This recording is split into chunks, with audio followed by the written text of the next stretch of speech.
The commercial real estate red flags that I look for before buying an asset. And commercial real estate investing isn't just about finding great opportunities, it's about avoiding expensive mistakes. And some properties look fantastic in an online listing, but once you start digging deeper, you see some warning signs that really become impossible to ignore. And over the years, I've learned that the biggest losses often come from buying a property with problems that could have been identified during proper due diligence early and upfront.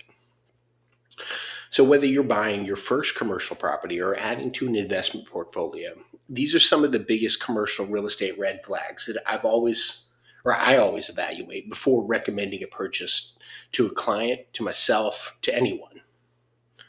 First is deferred maintenance. And this is often one of the biggest early warning signs. And a property that has been neglected for years usually costs far more than buyers initially expect. So, some things to look out for: an aging roof, an HVAC system that's near its end of life, if the parking lot looks like it's been deteriorated, it hasn't been maintained, or if there's foundation movements, or water intrusion, or old electrical systems, or plumbing issues, or damaged landscaping and poor curb appeal. And many sellers underestimate repair costs, while buyers often underestimate them even more. And a building needed 500,000 in repairs isn't automatically a bad investment either, but you need to know it up front and to buy it at the right price. So, two is declining traffic counts.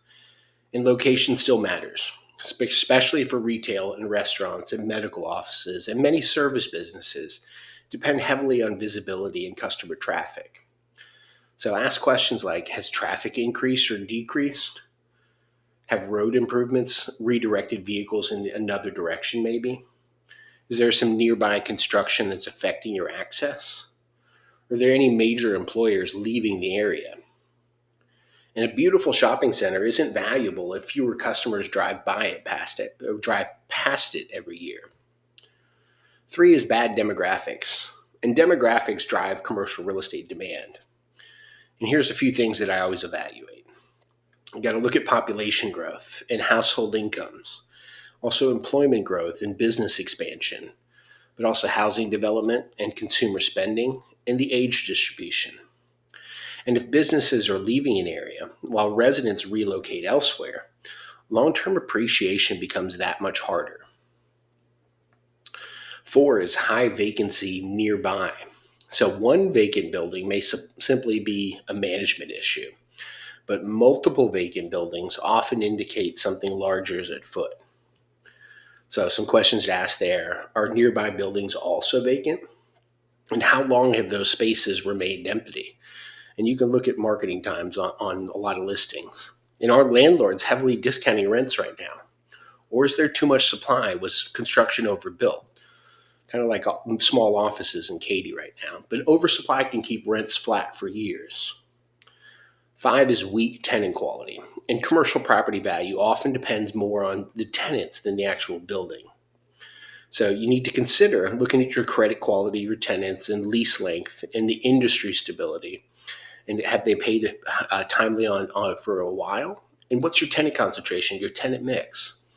And a fully occupied building isn't necessarily a safe investment if the tenants are financially struggling to get by. Six is environmental issues, and environmental problems can quickly derail a transaction. So some examples include underground storage tanks, or prior gas station use, or a dry cleaner, or if there's chemical contamination, or if there's floodplain concerns, or if there's wetlands nearby, or if there's hazardous materials stored on site. And always obtain the appropriate environmental reports before closing. That will bite you big if that happens. Seven, unrealistic financial statements. And if the numbers seem too good to be true, they usually are. So one of the things we do is we're going to do some due diligence on the income. We'll look at rent rolls and operating expenses, but also the maintenance history and utility bills and property taxes and the insurance and what capital expenditures have made, but also the lease agreements. We've got to verify each assumption and look at bank statements to verify collections. So eight is poor access. Customers just won't visit properties that are difficult to get to. So watch for difficult left turns, or if you have to go down, take a U-turn, come back to get in, or if there's limited visibility or poor signage or shared driveways or congestion or inadequate parking. Accessibility directly impacts tenant demand. Deferred capital improvements. So many sellers will postpone major projects before selling.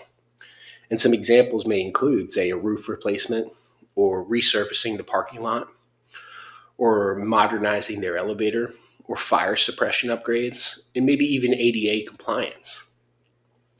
And these items can become significant expenses shortly after an acquisition, and nobody wants that.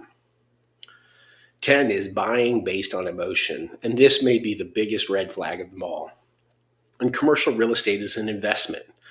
It's not a winner's trophy.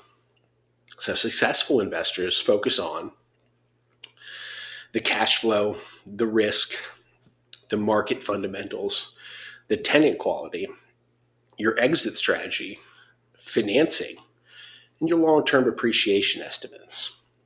And if the numbers don't work, don't force the deal. So, final thoughts for the day. Every commercial property has imperfections. And the goal isn't to find a perfect property. It's to understand the risks of the property you're working on before you get to closing. And some red flags will create an opportunity when they're reflected in your purchase price. So if you have to retrade or renegotiate, keep that in mind. And others, well, sometimes you should just walk away entirely. So working with an experienced commercial real estate advisor can help you uncover issues before they become expensive surprises. And if you're evaluating a commercial property in Houston, in Katy, in Fulshire, or anywhere in Texas, I'd be happy to help you analyze the opportunity before you commit your funds. So I'm going to leave you with a discussion question. What commercial real estate red flag would stop you from buying a property? Please leave your thoughts in the comments below. And thanks for watching. My name is Bill Rapp. I'm a commercial advisor at eXp Commercial and Viking Enterprise Team. And please visit my website, HoustonRealEstateBrokerage.com. You can schedule a consultation so that way we can have a conversation. And I appreciate your time. Have a good day.